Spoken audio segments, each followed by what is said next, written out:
So, Predator. Predator 5 is going to be a prequel. That's officially confirmed by the producers on the film. If you don't know what this is, there's a brand new Predator film in development called Skull. Right? It did have the working title of Skulls. They dropped the S.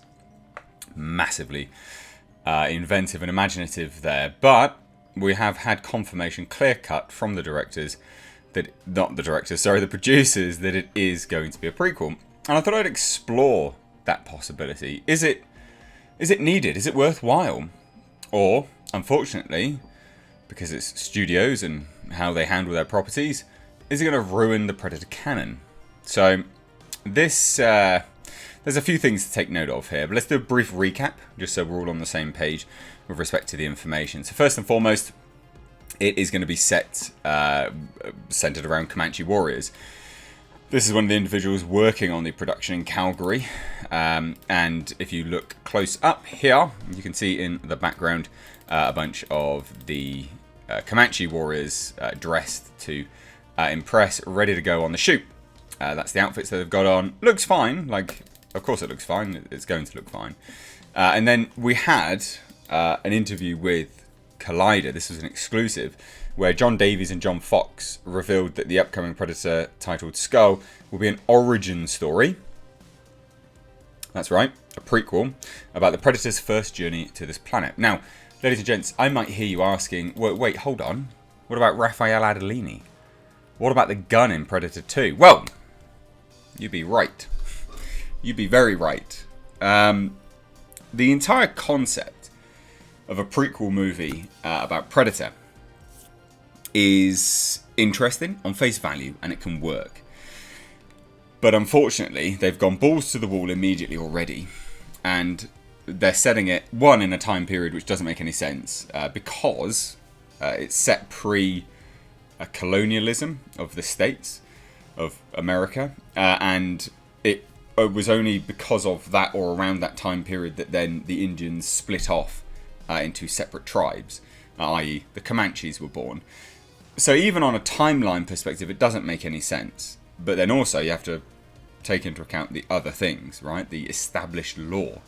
And this is what's wrong, I guess, with a lot of these films these days, is that they, in an effort to be the best, they shit all over what they consider to be subpar. But they have their fans too, right? Predator 2 is a film which, go back and revisit it if you didn't like it when it first came out, because a lot of people didn't.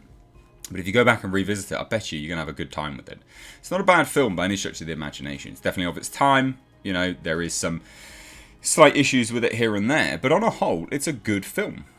And part of that being a good film is the expansion to the universe that they did so effortlessly in that film. Just little things.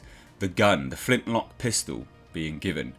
And the date on it, 1718, if I remember rightly, Raphael Adolini. And then we had the Dark Horse prequel to that, I guess, the comic about that, where it explains who Raphael Adolini is. And people like that comic. It explains how that Predator Greyback gets that pistol. And it's a good story. It's an expansion to the mythos. It shows Predators being honourable. It shows them being what we believe them to be, and has been explained in the movies, but it just takes it a little bit further. That respect, that code of honour that they have. And that's a shame. All, it would seem, in an effort, ladies and gents, to do this whole, basically what they say here, which is pushing on a film which would have more in common with the first Arnold Schwarzenegger than with anything else. We've been looking for a movie which goes for that tone, that style, that sort of bare bones, back to basics for a while. Predators was close to that, but obviously ripped off a whole bunch of stuff. And then this one is just going, right, okay, Comanche warrior, woman going up against Predator, there you go, fill your boots. But interestingly, they start to bang on about this, saying it actually is more akin to The Revenant than it does any film in Predator canon. You'll know what I mean once you see it. So am I to take from that, in terms of The Revenant, the bear is actually the Predator? Again, all of these concepts, right? All of these concepts upon face value are actually interesting. So you've all been caught up now. sort of, and I've just spoken about it. I've sort of explored it a little bit here and there, you know. But the question is, realistically, like, do we need a prequel? Is this right? Is this good for the franchise? And I say no. I say no. And that's not because I don't want a prequel. I think a prequel works perfectly well. But to discuss the origin of the Predator coming to Earth not only sandboxes yourself narratively, because that's it, done. That is the first contact. That's first contact. They've established that is first contact. And that's painting yourself narratively into a hole, script-wise. That's not very smart. The time period works, but of course, be a little bit better with your history and your research. Time period you should at least get a little bit more accurate with your tribes and things like that. That's dumb. It's almost dumb levels of the Mummy when they got the Egyptian god of death wrong. I mean, come on. What are these screenwriters, what are they doing? Just Google search it, for goodness sake. And then cross-reference your results. But anyway, the other part of it is, ladies and gents, is that as much as I think setting things in the past is great and interesting, because it is, you are still dealing with an intergalactic alien that has numerous technologies far and above what we do.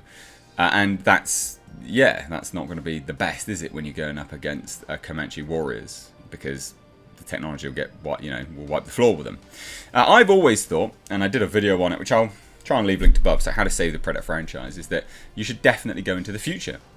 You should subvert expectations, because that term gets people's backs up, but subvert expectations a different way.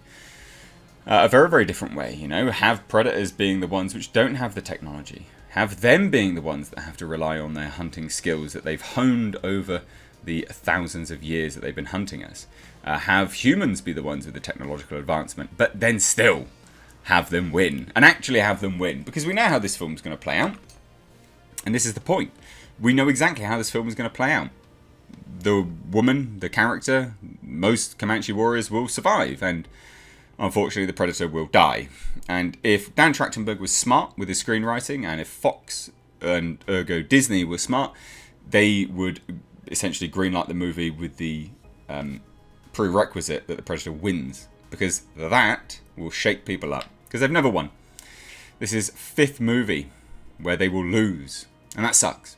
So I don't think we realistically need a Predator prequel film. I think that's dumb. I think it plants us firmly in a sandbox where you now can't explore anything further. But it also rewrites canon that people actually really, really like. But a whole bunch of stories that people really like. And that's a shame. That's a shame because you're, peeing on people's fireworks before they've even gone off the movie. So there you go. Let me know your thoughts though down below in the comment section. If you are new here, you clearly enjoyed this video because you stayed this long. So hit that subscribe button on your way out. Please do hit that like button and share it.